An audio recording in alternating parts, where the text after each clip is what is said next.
Day 2 at Rally Portugal, and moist conditions made for inconsistent grip levels during the morning loop.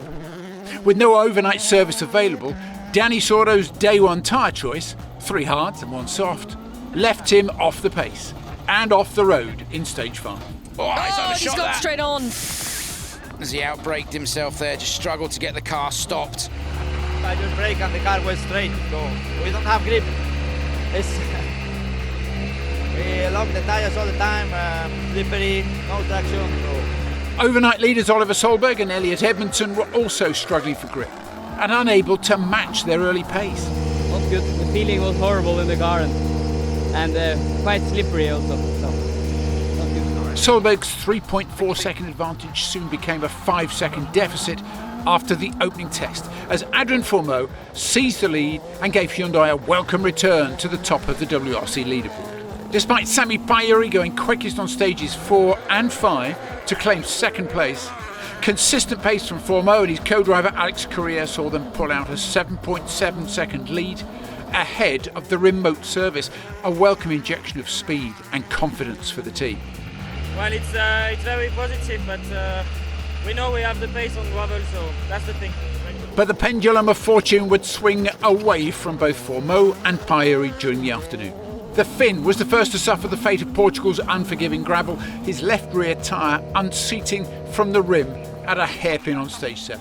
And Fourmeau suffered an even bigger loss, thanks to an identical bedrock impact to Solberg in stage 8, handing Seb Ogier the lead. Solberg's had a moment. Yeah, Solberg had a big moment. Beck can see it on the splits. He's lucky if he hasn't picked up any damage there. Two-wheel moment. Oh, Fourmeau the same, exactly the same. It's a carbon copy. You come onto that bedrock and it's just bouncing the car off the line, literally, well, more than that, off the road. I've seen tires on the road, so I was going to ask you who has a puncture. And both Adrian and Oliver in a downhill section around 12.5 k's in. Also. John Armstrong will be Friday's next victim, losing power steering on stage 7. You see the steering wheel it's vibrating in his hands. And the issue comes when you need to correct the car. You can't turn the steering wheel quick enough, particularly to catch the back. With another 3 stages to complete, co-driver Shane Byrne stepped in, driving the road sections and lending his help with the handbrake. Can hear him saying now because Shane Byrne is operating the handbrake while he manhandles the car through the stage. You saw him there, not just operate the handbrake, but instinctively dropped it a gear as well for John. Just a bit of a technical problem there, so just to give John a bit of a break and his arms some rest, I decided to drive the road section, so he's actually quite a good co-driver. And despite Byrne's efforts, Armstrong was still feeling the effects. I got my first blister from doing it, and I think I've been using the panel to kind of help steer because I was just falling off at the end now as well. Whilst others suffered, Ogier sparkled, hunting for a record 8th win in Portugal. Seb's properly on it through here. He's sending a message. Remember, we always say he picks a stage and goes at it. Only Thierry Neuville could keep the pressure on with a clean run, putting him up to 2nd and keeping hopes alive for Hyundai. Neuville comes through with a 9:10.1, which means he's quicker than Ogier by 1.3 seconds. It's a great run towards the end of that stage from Thierry. 3.7 seconds is all that's in it now for the battle for the win here at Rally Portugal. But with the longest leg of the season still ahead, Seb is playing the long game. 2 tenths, tomorrow is the start of the new rally, so I think anybody we take serious, Thierry or any other driver, so it's nothing question about Thierry, but at the moment I think we can be happy with what we did this afternoon. The beginning of the rally was a bit more tricky, but now we found a better pace. So Ogier leads on Friday night, just 3.7 seconds ahead of Neuville, with 145 kilometres of competitive stages set for Saturday. Pajuri remains in the mix, 11.5 seconds behind Neuville, with Solberg 4th and Elfyn Evans 5th. The championship leader suffered the effects of opening the road.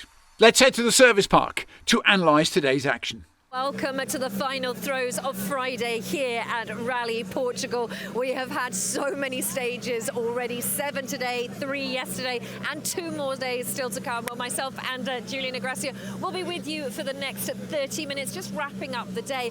And it feels like we've been doing this day for the last 3 days already, and there's still 2 more days to come. Yeah, and what's 2 more days to come? But anyway, yeah, many spectators, all the cars are there. That's also something to mention. No dramas, but some mistakes there and there.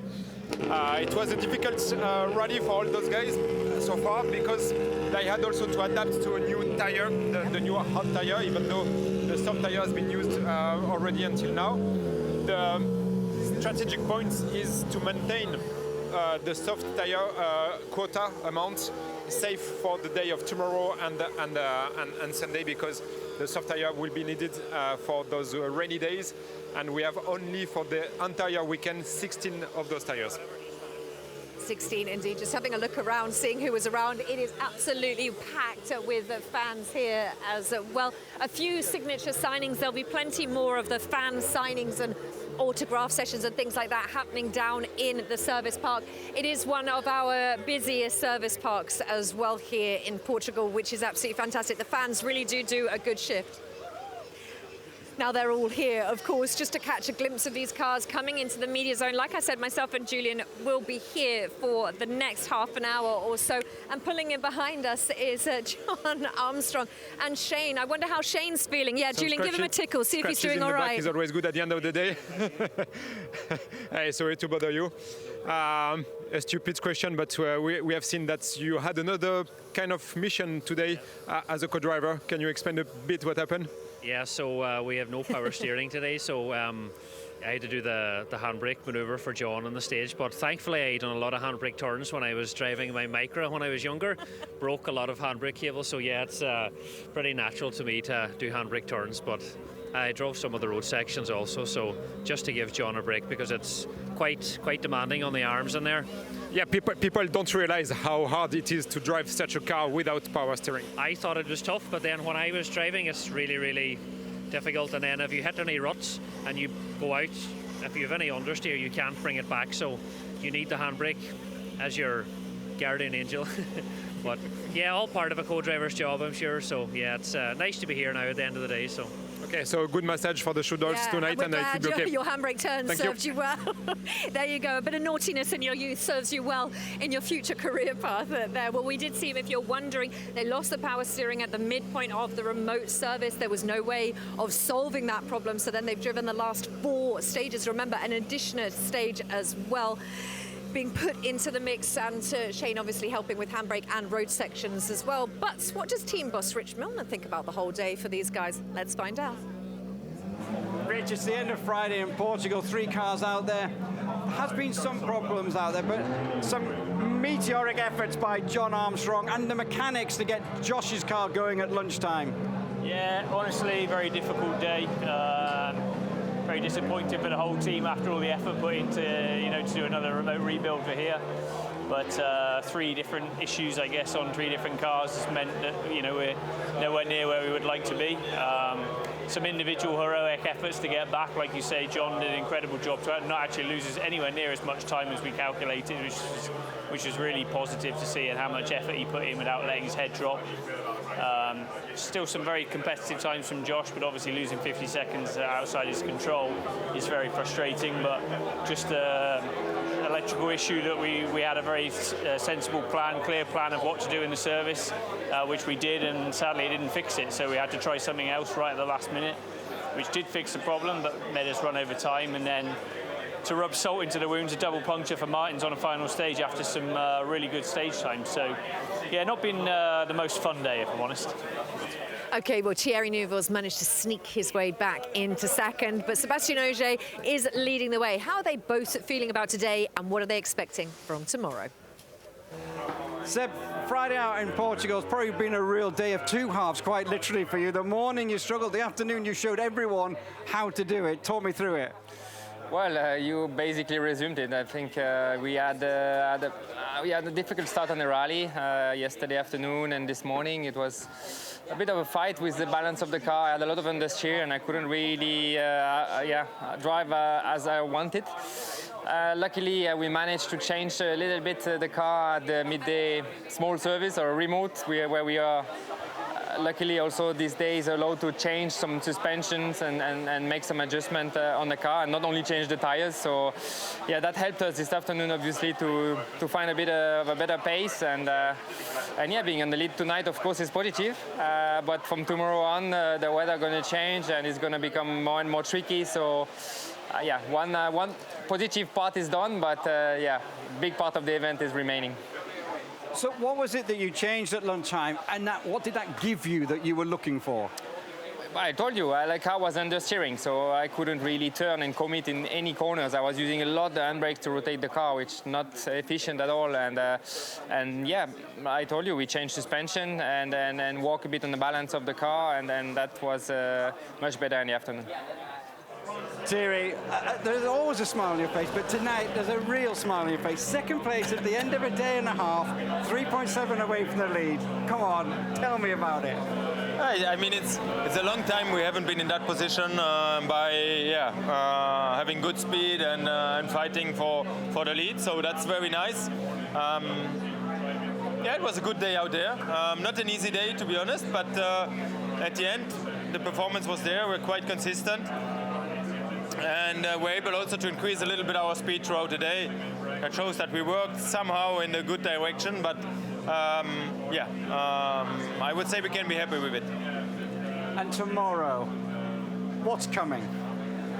Honestly, at the moment, I don't know exactly how hard it will be, but for sure, I think it's a new rally starting tomorrow, new conditions. A mix of sandy and abrasive stages as well, so it's a challenging day out there. It's hard to give any prognosis, but I hope that we will be up to speed, such as today, and maybe even a little bit more comfortable in the car. That would be nice. Well, so much to take away from that as well. Seb did sort of already tell us about what had changed, but I like Julian's questions either way.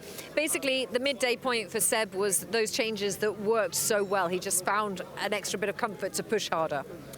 Yes, and I will not think about at the place of Seb, but maybe also in the afternoon he had more grip on the ground, because we know that the pollution effect is long to be cleaned. So probably this is what he changed on the car, and the fact that the lines were properly made in the loop of the afternoon, where we understood that with the Toyota cars, they need grip, they need some good condition on the ground to be able to go fast and to be confident. And with Thierry there, talking about, and it's something that John perhaps pre-rally had talked a lot about, each day, Friday, Saturday and Sunday, the conditions are different on every day, and the conditions will be different tomorrow. It's unbelievable to think. It is, of course, our longest day, but how many stages? There are 9 stages tomorrow. It is going to be such a challenge with the weather as well. Now, let's just have a look at the timings of those, just so you can get your head around what you've got to do for Saturday. And this is it, really early on. We start at 7 o'clock, and then 8 o'clock, 9:35, and then 11:05. Those stages are repeated in order, but what you see is that the Lusada stage, the super special side-by-side glory of that Lusada stage at 7 p.m. tomorrow night. Julian, before we go, because we are very much running out of time, talk to me about the conditions tomorrow, inclusive of the rain. They are going to be different to what we've seen today. Yes, we will have some parts that will be very sandy. We will have a stage that is Amaranth, which is, I was thinking that's a bit wider also. You can exploit a bit more all the width of the roads. So it means that the setup of the car can be a bit more, I will not say racing, but a bit lower, a bit different, especially on the first loop. Indeed, we have the chance to have a service park at midday, where the guys will be able to adjust perfectly their cars. But tomorrow I will be waiting for some splashes there and there where you can have this kind of aquaplaning. The car can suddenly, at the exit of a corner, you can lose the control because of this depth of water. This is why we will have to pay attention. I remind you that there is no gravel crew on gravel, only on tarmac. Well, all of that to come tomorrow. 9 stages of Portuguese glory, challenges, rain, and a whole lot more. Well, it's been an absolute pleasure to bring you Friday of Rally Portugal. Sébastien Ogier on course for his 8th victory. Can he do it? Let's find out tomorrow. See you there.